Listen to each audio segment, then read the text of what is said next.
Wouhou, big day! Bienvenue dans cette nouvelle vidéo pour l'étape numéro 12 de notre défi Ikigai, la méthode pour trouver sa mission de vie de Hector Garcia et Frances Mireille. J'arrive toujours pas à m'en souvenir, c'est un truc de fou, je le regarde quasiment tous les jours et je l'ai toujours pas. À la fin ça va rentrer avec la répétition. Alors je te raccompagne, évidemment je t'invite dans mon bureau, on va faire cette étape qui s'intitule le timing, où faites chaque chose en son temps. Vous allez comprendre, on parle dans ce chapitre-là finalement de la question de l'organisation et de comment réussir à faire beaucoup de choses en un minimum de temps et augmenter sa productivité. Je te rappelle l'objectif évidemment de cette série de vidéos qui est la suivante: t'aider et aider toutes les personnes qui sont dans une situation professionnelle juste pas agréable, dans une situation professionnelle où ils se sentent mal, où ils se sentent désalignés, pas à leur valeur, où la plus grosse des difficultés finalement c'est de se lever le matin et d'aller au taf. Voilà, pour faire simple et résumé. L'objectif ici, c'était pour moi de t'accompagner, de trouver un bouquin, une solution qu'on va tester ensemble pour justement trouver sa mission de vie et enfin aller avec beaucoup de motivation au boulot tous les matins. Et voilà, et avoir une vie professionnelle épanouissante. C'est l'objectif, on va voir si on va l'atteindre avec ce bouquin-là. La nouvelle mission aujourd'hui, alors je l'ai faite, tu vois, ce que je peux te dire, c'est qu'il y a des outils super intéressants que je connaissais déjà, comme le carré d'Eisenhower. Il y a également une façon de gagner du temps qui est intéressante, que j'ai beaucoup apprécié là-dedans, je te la dirai dans la fin de vidéo. Qu'est-ce que les auteurs nous invitent à penser aujourd'hui? Eh bien écoute, lorsqu'on a un objectif Chicken Zen, donc je te rappelle, l'objectif Chicken Zen, c'est un objectif de fou, un objectif très très élevé qui semble impossible à atteindre. Comme moi par exemple, je me suis mis dans ma tête que je voudrais accompagner dans l'épanouissement professionnel 100 000 personnes d'ici à 5 ans. Objectif complètement hors de ma vue. Et ben, si je réfléchis à nombre d'actions que je dois faire et entreprendre pour ça, si je réfléchis au fait que, en réalité, j'ai un petit peu plus détaillé tout ça et que ce que je voudrais, c'est pouvoir le faire en plus en voyageant, en ayant du temps. Voilà, il y a tout un objectif, un idéal de vie autour de mon projet qui me demande finalement d'apprendre énormément de choses. Par exemple, dans la reconversion que j'ai faite il y a à peine 2 ans, quand j'étais cadre commercial, que j'ai tout plaqué pour me lancer comme coach, je te garantis que j'avais 2000 trucs à apprendre, que quand je voyais l'infoprenariat, ça me faisait juste halluciner de voir le nombre de choses qu'il fallait que j'apprenne au quotidien et que je fasse au quotidien. Il a fallu donc m'organiser. Et donc l'idée les auteurs ici nous montrent l'importance d'économiser notre temps et de faire des actions qui soient productives. Et souvent, quand on commence à démarrer un projet, par exemple, je sais rien, quelqu'un qui voudrait ouvrir un club canin ou une entreprise autour des animaux, il va falloir faire beaucoup de choses. Il va falloir commencer par se renseigner au niveau juridique, il va falloir monter un business plan, il va falloir contacter des fournisseurs, étudier le marché, etc. Beaucoup de choses qui peuvent créer en fait un surmenage mental. Donc pour ça, il existe des méthodes qui permettent en fait de se soulager, de se déstresser. Je l'avais fait dans une vidéo que je pourrais mettre en lien dans les observations et les commentaires, qui s'appelle Comment s'organiser efficacement, dans lequel je parlais du carré d'Eisenhower. En fait, le carré d'Eisenhower, il est aussi connu sous la matrice de Covey, qui a été dont Randy Pausch. Donc Randy Pausch est un professeur d'informatique américain spécialisé dans l'interface homme-machine. Je suis en train de lire, t'as vu, je triche. Et des mondes virtuels. Bref, il a parlé de cette matrice qui a été encore une fois développée par Stephen Covey, du coup, de son nom, la matrice de Covey, mais qu'on connaît plus sous le nom de matrice d'Eisenhower. Stephen Covey, il a écrit les 7 habitudes de ceux qui réalisent tout ce qu'ils entreprennent.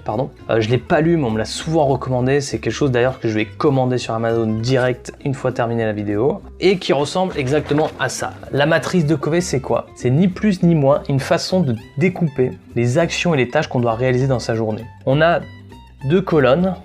Une colonne qui correspond à l'urgent et une colonne qui correspond à l'important. Et la même façon sur une ligne, c'est non-urgent, urgent, non-urgent et important, non-important.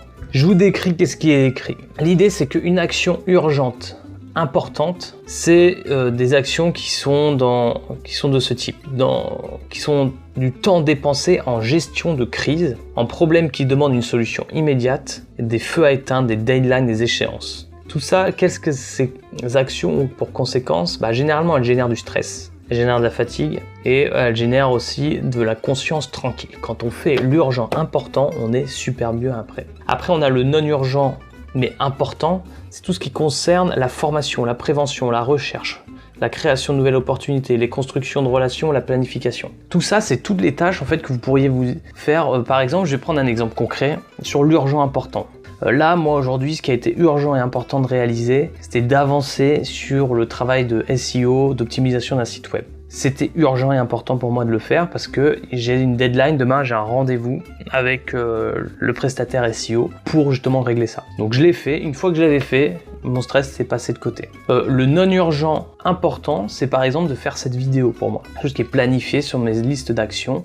Si je le fais pas, ça va pas changer ma vie. Par contre, c'est important pour moi de le faire parce que j'ai un plan à long terme. Ça rentre dans un plan à long terme tout ça. Ensuite, il y a le non urgent, non, le urgent non important. C'est par exemple des appels, des courriers, les mails, toutes ces petites actions qu'on va faire qui ont une certaine forme d'urgence. Parce qu'il faut y répondre souvent assez rapidement puisqu'on ne sait pas ce qu'il y a finalement derrière la boîte mail, derrière le SMS, mais qui n'est pas forcément important. On peut les laisser de côté et attendre un petit peu aussi. Donc ça, en général, ça crée de la dispersion, donc il faut savoir comment traiter ce type d'action-là.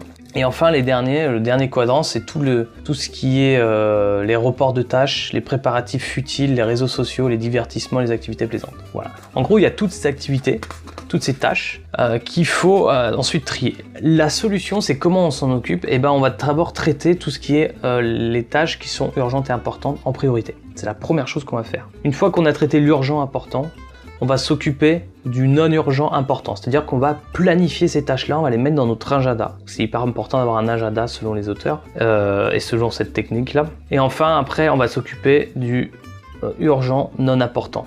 Et ça, ce que j'avais lu en tout cas autour de ça, c'était qu'on pouvait déléguer ou les régler nous-mêmes directement. Et enfin, rayer de la liste tous les non-urgents non importants. Attention, quand je dis rayer de la liste, moi je trouve que c'est super important pour moi en tout cas, d'avoir un peu de temps pour moi et de me dégager du temps pour moi, ma famille, moi, ma chérie, moi, mes amis. D'ailleurs, les auteurs nous invitent à trouver une solution pour ce qui est, par exemple, des repas d'amis aux clients.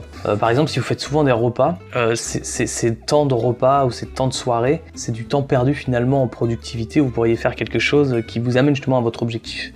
Si vraiment ce temps-là vous prend beaucoup de temps, d'énergie, vous pouvez rassembler, ce que nous recommandent les auteurs, c'est de faire des repas groupés, par exemple, plutôt qu'avoir des repas en couple, vous pouvez ramener 2-3 couples pour faire rencontrer les gens, pour pouvoir discuter de ce qui est important pour vous, pour les rencontrer aussi, et derrière d'éviter de le faire peut-être tous les jours ou tous les week-ends ou tous les soirs, etc.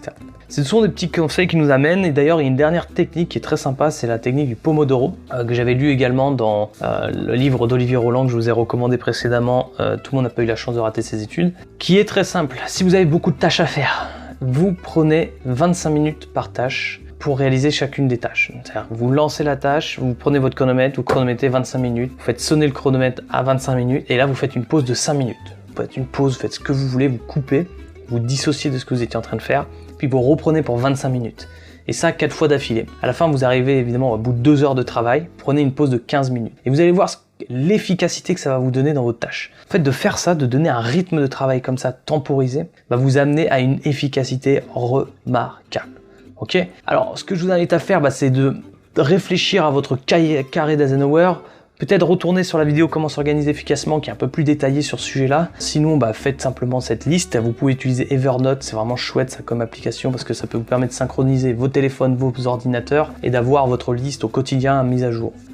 De ça, que je vous propose, c'est de laisser peut-être un commentaire, voilà, me dire ce que vous avez pensé, ce que vous avez compris, ce que vous n'avez pas compris peut-être dans mes explications, si vous avez peut-être des questions, etc., etc. Ou simplement de donner votre expérience à ce sujet-là. J'espère que vous êtes en train de trouver en tout cas votre voie, que votre réflexion avance, que votre mission de vie commence à prendre du sens, peut-être que des actions se mettent en place parce que ce sont les actions qui vont amener des résultats. Moi je vous invite, si c'est pas déjà fait, à vous abonner à la chaîne pour recevoir les prochaines vidéos. Également, simplement de cliquer sur la petite cloche à droite du bouton Admon.